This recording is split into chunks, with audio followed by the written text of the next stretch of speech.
Le grand public utilise le terme roofing pour désigner toute membrane d'étanchéité. En réalité, il existe une multitude de membranes d'étanchéité qui diffèrent selon leur nature, leur performance, leur mise en œuvre ou leur champ d'application. Elles visent pourtant toutes le même but, assurer l'étanchéité. Autrefois, les travaux d'étanchéité étaient accessibles à tout entrepreneur général. De nos jours, c'est une spécialité réservée à de véritables professionnels. Il est indispensable de maîtriser les techniques complexes, les caractéristiques et les techniques de fixation des innombrables matériaux. Chaque erreur de pose peut entraîner de lourdes conséquences. Platte daken hebben eigenlijk al altijd deel gemaakt van architectuur. Mensen wouden iets hebben dat functioneel was, maar misschien ook mooi. Een heel goed voorbeeld zijn de hangende tuinen van Babylon, die toch een van de 7 wereldwonderen zijn. Het was eigenlijk enkel mogelijk omdat die platte daken waterdicht gemaakt konden worden met bitumen dat men in die tijd daar ter plaatse in de natuur vond. De grote meesters in afdichtingstechnieken waren natuurlijk de Romeinen. Als je ziet wat ze allemaal gebouwd hebben aan aquaducts, aan thermen, aan rioleringssystemen, dan begrijpen we goed dat zij toch die technieken meester waren. Daarnaast moeten we eigenlijk een sprong maken tot het begin van de 20e eeuw, toen platte daken opkwamen, omdat er een nieuw materiaal op de markt kwam. Zo'n dakrol bestond toen eigenlijk uit een 3-tal basiselementen. Je had een drager die de sterkte gaf. Je had bitumen of teer die de waterdichtheid gaf. En dan had je nog een antikleefmiddel nodig, zodanig dat je het kon oprollen en naar de werf brengen. En eigenlijk de moderne dakrollen worden nog volgens dezelfde principes gemaakt. Dus altijd een drager, nu zijn dat gesofisticeerde materialen, ook al composietmaterialen enzovoort. Bitumen is niet meer het gewone bitumen, maar is polymeerbitumen waar we door toevoegingen speciale eigenschappen kunnen aangeven. Het antikleefmiddel of het beschermingsmiddel kan ook allerlei vormen aannemen, nu gaande van puur bescherming tot bescherming tegen UV-licht. Lors de la pose de membranes bitumeuses sur le toit, les recouvrements des membranes sont soudés à la flamme. Il est évident que chaque soudure doit être soigneusement effectuée pour éviter toute fuite dans le futur. À côté des membranes bitumeuses, il existe aussi des membranes synthétiques à base de PVC ou de caoutchouc, EPDM. Voor PVC-dakbanen vertrekken we van een pasta.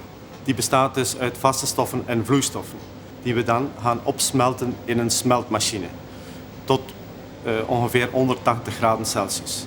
De deeg brengen we dan naar open menginstallaties, van waar we dan via een filterinstallatie tot het kalenderprocedé komen. Het kalenderprocedé, daar wordt pasta geplet tussen een 4-walsenwerk tot een dakfolie, die dan achteraf nog verder afgekoeld en opgewikkeld wordt tot grote rollen.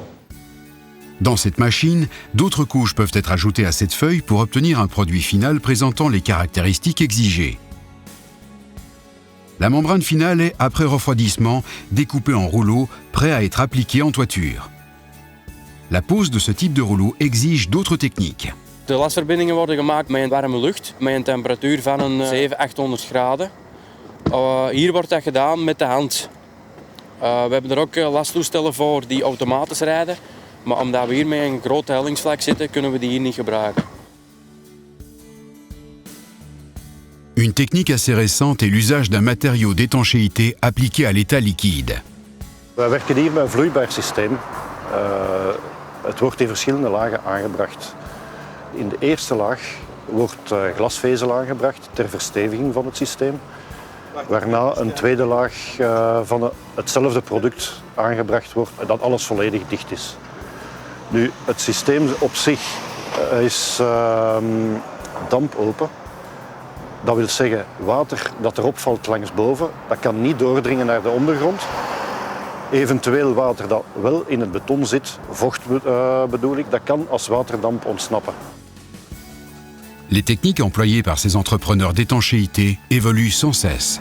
Moderne ontwikkelingen zullen zeker gaan in het kader van gemak van plaatsing ook verbetering van de duurzaamheid en de prestaties. Niet alleen op het gebied van afdichtingsmembranen, waar we dan kunnen denken aan geïntegreerde fotovoltaïsche cellen of cellen erbovenop. Tuindaken natuurlijk, ecologisch heel aantrekkelijk en interessant. Maar ook moeten we denken aan de isolatiematerialen. De grotere isolatiedikte zullen terug een aantal bouwfysische problemen meebrengen. En daar is het van belang om daar snel op te zitten en te weten hoe we daarmee om moeten gaan. Le laboratoire du CSTC à Limlet analyse les différentes caractéristiques des membranes d'étanchéité. Les essais de résistance au vent sont très importants pour les entrepreneurs parce qu'ils vont permettre de déterminer à quel niveau de résistance une étanchéité et un complexe de toiture va pouvoir résister. Ces limites vont déterminer quelle utilisation de la membrane, avec quel type de fixation on va pouvoir utiliser pour tel type d'application, en bord de mer ou en bâtiment de très grande hauteur, etc. Alors les essais de pelage sont importants pour essayer de quantifier l'étanchéité qu'on va pouvoir avoir entre deux laits d'un élément de toiture. Les membranes d'étanchéité sont posées par lait, par membrane, par rouleau. Et entre ces rouleaux, il faut une bonne étanchéité. Donc les essais de pelage permettent de voir si on a une bonne continuité de l'étanchéité.